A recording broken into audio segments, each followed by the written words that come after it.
बात करेंगे ई fuse circuit protection और डिस्क्रीट सर्किट प्रोटेक्शन के बारे में, और ई फ्यूज सर्किट प्रोटेक्शन के बेनिफिट्स के बारे में जानेंगे कुछ फेलियर एग्जांपल के साथ। सर्किट प्रोटेक्शन की जो कॉमन रिक्वायरमेंट होती हैं वो क्या क्या होती हैं। जैसे जनरली जो सर्किट प्रोटेक्शन रिक्वायरमेंट होती हैं वो Indus current protection, short circuit current protection, over current limiting, over voltage protection, reverse polarity, reverse current protection. अगर ये इम्प्रॉपर हों, मतलब ये कुछ रिक्वायरमेंट है जो सर्किट में होनी चाहिए, अगर ये इम्प्रॉपर हों तो क्या नुकसान हो सकते हैं। कार्ड जल सकता है, प्रोटेक्टिविटी इशू हो सकता है, सेफ्टी कंसर्न हो सकता है। कैसे? अगर हमारी जो डिवाइस है वो प्रॉपर रेस्पॉन्स नहीं कर पा रहे हैं शॉर्ट सर्किट में, ओवरलोड में, तो वो क्या होता है, बर्न हो जाती है थर्मल रनअवे वगैरह की वजह से, या उसकी इंटरनल स्ट्रक्चर डैमेज होने की वजह से, जिससे वो बोर्ड को जला सकती है, पीसीबी को जला सकती है। बोर्ड जलता है तो आसपास की वायरिंग जल सकती है, साथ में सिस्टम जल सकता है, और उसके आसपास की चीज़ें भी जल सकती हैं, तो सेफ्टी कंसर्न आ जाता है। तो इसलिए शॉर्ट सर्किट प्रोटेक्शन बहुत फास्ट होना बहुत ज़रूरी है, उसका रेस्पॉन्स फास्ट होना बहुत ज़रूरी है, उसकी लिमिटेशन डिफाइन होनी बहुत ज़्यादा ज़रूरी है। और यही हम करते भी हैं हर जो पावर इलेक्ट्रॉनिक्स हमारे सिस्टम में। अगर short circuit protection discrete solution की हम बात करें तो ये काफ़ी बल्कि है। इसमें एक लोड स्विच लगा हुआ है जो कि इंडस करंट को कंट्रोल करता है, मॉसफेट है, एक फ्यूज़ है जो करंट को करंट प्रोटेक्शन प्रोवाइड कराता है। रिवर्स पोलरिटी के लिए हम एक डायोड लगाया हुआ है यहाँ पर। सर्ज प्रोटेक्शन के लिए एक टीपीएससी डायोड लगा हुआ है।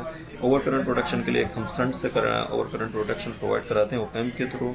वहीं अंडर ओवर वोल्टेज के लिए हमने डिवाइडर के थ्रू, ओपैम्प के थ्रू देते हुए इस मॉसफेट को हम कंट्रोल करते हैं, तो अंडर ओवर वोल्टेज प्रोटेक्शन भी हमें इससे मिल जाती है। लेकिन काफ़ी बल्कि हो जाता है, स्पेसी हो जाता है, क्योंकि मॉसफेट डायोड अपने आप में काफ़ी बड़े डिवाइस हैं, बल्कि साइज हो जाता है इसमें, मोर कंपोनेंट काफ़ी बड़ा स्पेस हो जाता है। रेस्पॉन्स स्लो होता है क्योंकि बाहर सभी कंपोनेंट इंडिपेंडेंट लगे हुए हैं, उनके खुद के अपने प्रोपोगेशन डिले होते हैं हर आईसीज का, तो उनके इनपुट टू आउटपुट जो रेस्पॉन्स बनाने में टाइम लगता है वो उसकी वजह से काफ़ी रेस्पॉन्स स्लो हो जाता है, एक्यूरेसी अच्छी नहीं होती और थर्मल प्रोटेक्शन नहीं होती, जो कि बहुत ज़्यादा ज़रूरी है। अब वहीं हम ई फ्यूज की बात करें तो ई फ्यूज एक इंटीग्रेटेड सॉल्यूशन है। इसमें देखेंगे आप दो बैक टू बैक मॉसफेट लगी हुई हैं। एक ब्लॉकिंग मॉसफेट है जो कि रिवर्स पोलरिटी के लिए काम करती है, एक कंट्रोल मॉसफेट है जो कि करंट प्रोटेक्शन प्रोवाइड करती है। इसी से हमारी एक संट है, इंटरनल संट है इसमें, इसके गेट के थ्रू कंट्रोल करा जाता है, एक रेफरेंस होता है जिससे ये कंट्रोल होता है। वहीं अंडर ओवर वोल्टेज प्रोटेक्शन भी है इसमें, रिवर्स करंट प्रोटेक्शन भी है, और थर्मल शटडाउन प्रोटेक्शन भी है, जो कि इंटरनली ही कंट्रोल हो रहे हैं। फीचर इसके और बेनिफिट ये हैं कि ये एडजस्ट कर सकते हैं इसके करंट को, इंडस करंट को। शॉर्ट सर्किट प्रोटेक्शन काफ़ी बहुत ज़्यादा फास्ट होती है, 200 नैनो सेकंड से भी कम में काम करता है। अंडर ओवर वोल्टेज प्रोटेक्शन होती है विदाउट किसी अलग कंपोनेंट के। रिवर्स करंट और वोल्टेज प्रोटेक्शन भी होती है, ओवर टेम्परेचर प्रोटेक्शन होती है, और सबसे महन बात कि इसको हम GUI पर मॉनिटर कर सकते हैं, इसके रेस्पॉन्स चेक कर सकते हैं कि क्या रेस्पॉन्स आया, किस लेवल पर प्रोटेक्शन आई, कितना टाइम लिया। उस हिसाब से हम अपने सिस्टम को सिमुलेट कर सकते हैं, अपने सिस्टम को अच्छा बना सकते हैं, उसका रेस्पॉन्स फास्ट कर सकते हैं। GUI बहुत हेल्प करता है, पूरा रेस्पॉन्स दिखता है, ग्राफ दिखते हैं इसमें, फॉल्ट दिखता है, फॉल्ट की टाइमिंग दिखती है, फॉल्ट के लेवल दिखते हैं। बहुत छोटे छोटे साइज में ई फ्यूज़ आते हैं, 3x3, 16, 10।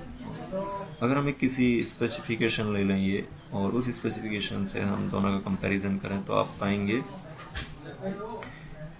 कि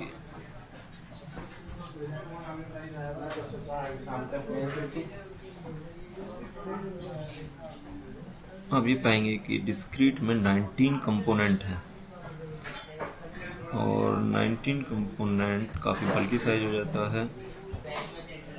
वहीं ई फ्यूज में 7 कंपोनेंट है, जो काफ़ी इंटीग्रेटेड सर्किट है। आप देखेंगे इसमें 19 कंपोनेंट है, इसमें 7 कंपोनेंट है। 88% सेव हो चुका है हमारा स्पेस।